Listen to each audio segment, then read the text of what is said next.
Hello everyone! So it's the Maya Collections here.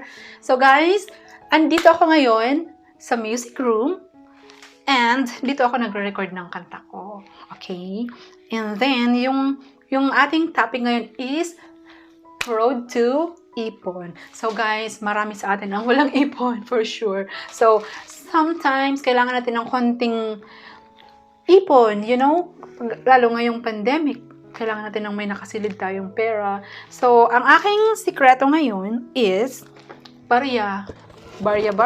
So, guys, pumili ako ng piggy bank, elephant bank. So, guys, ako talaga isang, may obsession ako sa elephants. So, but ito, you know, guys, sa business, kasi I love doing business. Lucky charm talaga yung elephant. And it's true.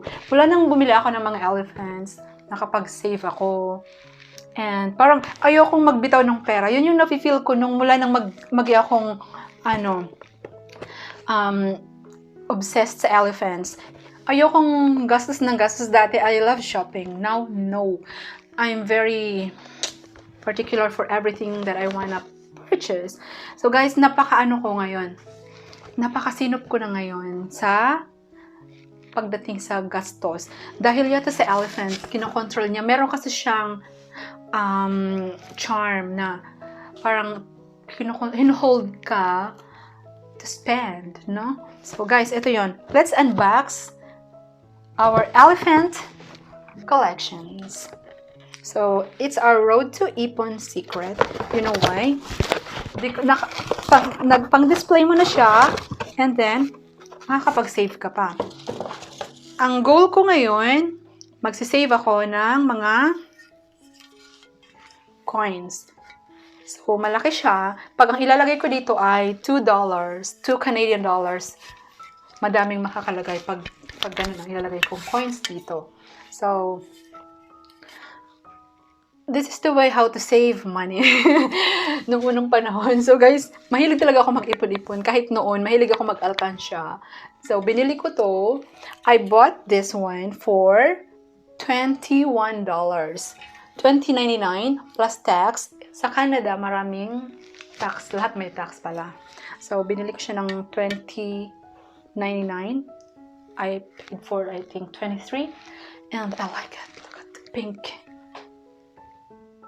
So, this is my banko. Okay? Piggy bank. Tinawag natin itong piggy bank, but ito ay isang elephant bank. So guys, ang ganda niya. So cute. And then, meron pa tayo isa. Guys, if makikita nyo yun, next time itutur ko kayo sa aking room, papakita ko sa inyo ang aking elephant collections. And makita nyo yung aking necklace. Elephant. Okay? So, dito guys, this one is $14.99 plus tax. I paid $17 for this one. So, guys, kung kayo ay mahilig sa negosyo like me, I'm running my small business, online selling. So, that's why elephant is the key for that. Mahilig kasi ako maniwala sa mga feng shui. So, guys, ito siya. I bought it, elephant and Buddha.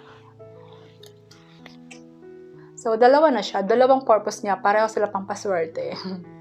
So, ito si Buddha. Naka-smile, holding his eyes. Sorry. And ito naman. In business, you need to buy an elephant. Trunk up. Pag nakababa yun, ito, fertility. And then one for business. So, guys, bali, ang cute niya talaga. Hindi ko talaga to pinalagpas. So, marami pa akong elephant na isasabihin sa inyo. So, guys, sinabi ko lang na collection kong elephant. Pero, ang purpose natin ngayon is how to save your coins. So, guys, sometimes coins is very useful, Kapag emergency, pag nakita mong puno pala yung alkansya mo, may kukut-kutit ka, di ba? So, ako, ang hilig kong mag-alkansya kasi minsan, pag may may pinaglalaanan ako. Example, gusto kong mag-travel. Minsan, nakikita mo, ang dami palang laman niya, lalo't malaki siya. So, gagalingan ko na lang yung pag-ipon ko ng mga coins dito. Pwede mo na tong save mo to minsan pag pambili mo ng mga pampabeauty. So, dito mo save. Maraming purpose ng pagsisave sa alkansya, guys.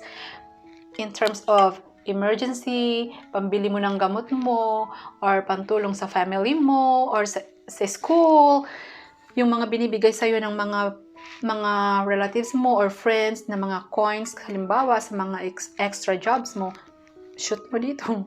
It's easy. So guys, we can practice ourselves by starting to save coins in the piggy bank, you know. So for me, I save through this, and I save also in the banks, and then mga kung ano-ano ba. So guys, shout out ko pala yung aking skincare. Naka 3 weeks na pala ako ng fair skin. Ang ganda niya sa skin, guys. Yung feeling ko, ang banat na banat ba yung aking skin. Masyado siyang na-tight. Ang ganda niya, lalo na yung serum. So, I stopped using the Derma set. Punta na ako sa mild, yung may serum. Ang ganda niya, guys. Advice ko sa inyo, fair skin is really good product. So, ayan, ang ganda. As in, makita nyo naman. And then, feeling ko, nag-glow talaga yung skin ko. So, I stopped taking collagen kasi naubusan na ako, lalo't hindi ako lumalabas masyado mga grocery, or tamad kasi ako mag-shopping na ngayon. Pero yung, alam nyo naman, ano lang ang gamot dyan eh, fair skin. So, okay. Guys, ang dami na nating pagkwentuhan. Okay? So, kung hindi mo kayang mag-save sa bank, ito ang best way to start saving. Okay? Guys, once na mapuno na to, I'm gonna show you kapag napuno na siya, bibilangin natin. Okay? So, it's our goal. So, ito ang ating road to Ipon. Ang day 1 natin mamaya. So, maybe every day or weekly, I'll put some loonies or toonies here. Okay? So, I think it's a good way of saving. And then, bahala na, no? So, guys, let's start it. Okay? Marami yata sa inyo ang naniniwala sa elephant, right?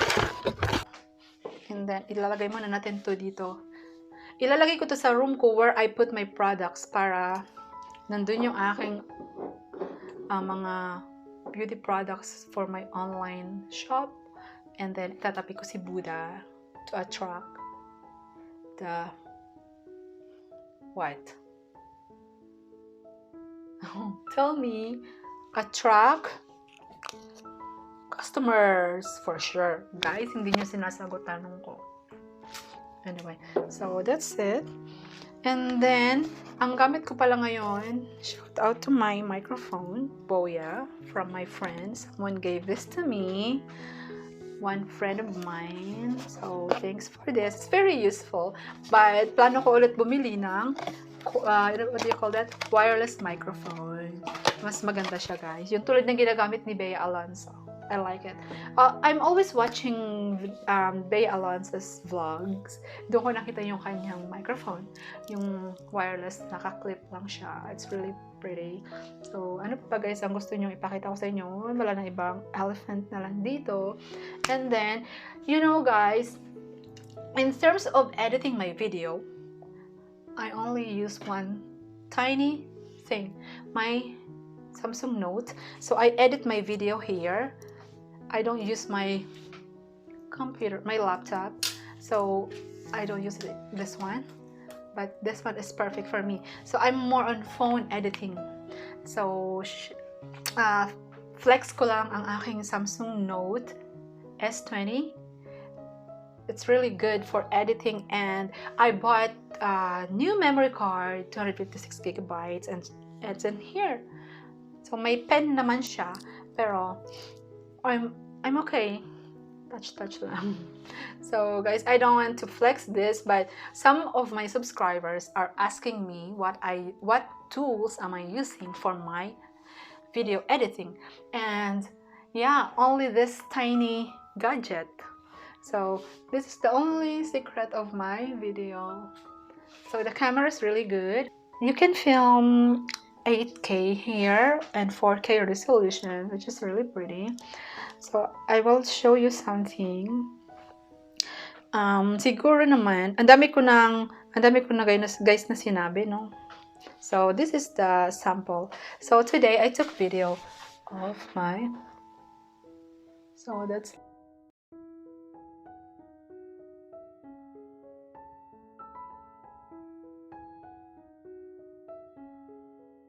ang linaw niya. I like it so much. And then in terms of phones, I prefer Android talaga, guys. I'm more on Android. And then kaya bumalik ako sa Samsung, and then after I've done some research, I just realized that this is the best tools for editing. And guys, I'm very particular in terms of purchasing something. I always want to make sure that I'm putting my money in a right thing. Okay, so I don't want to spend money if it's not really useful. So let's say I'm more on I'm very wise in terms of money, so I know how to handle my income, my salary. So I always want to make sure that my expenses is lesser than what I've earned. You know, it's always good to spend less than your earnings. If you know the sayings that it's not about how much you earn, it's about how much you spend. So in my mind, I always put it in my brain. So I always remember that always think of what you will spend, and then always budget. So guys, I want to teach you how to, this is what we call saving tips, you know. So isipin nyo na lang, dapat ang expenses natin mas maliit compare sa ating kita. Pag mas malaki yung expenses natin compare sa ating kita, wala tayong maaabot sa buhay, okay? So okay lang naman na i-treat natin yung sarili natin, but not too much, okay? Yung tama lang. So, yun ang ginagawa ko. And then, what more? So, I always make sure that my monthly salary is in a right place, you know, because of future. So, mas maganda kasi guys, pag may naduduko tayo in the future, like emergency thing, it's always good to have a savings. So, and then, naisip ko lang, bakit hindi ko sinupin yung mga coins ko sa taas ng room ko? Why hindi ko ilagay sa piggy bank? So, it's a good way of saving at least. So, ipapasok ko dun sa alkansya ko. So, guys, encourage ko lang yung mga tulad ko din na breadwinner, yung sila ang mga tumataguyod sa kanilang pamilya, na start tayo sa maliit na ipon-ipon, alkansya lang tayo. So, it's our road to ipon. For sure, it's very effective kasi ito yung mga nakasanayan natin noong unang panahon. So, guys, hanggang dito na lang. Salamat po sa panonood. Thanks for watching. Love you all. Ciao!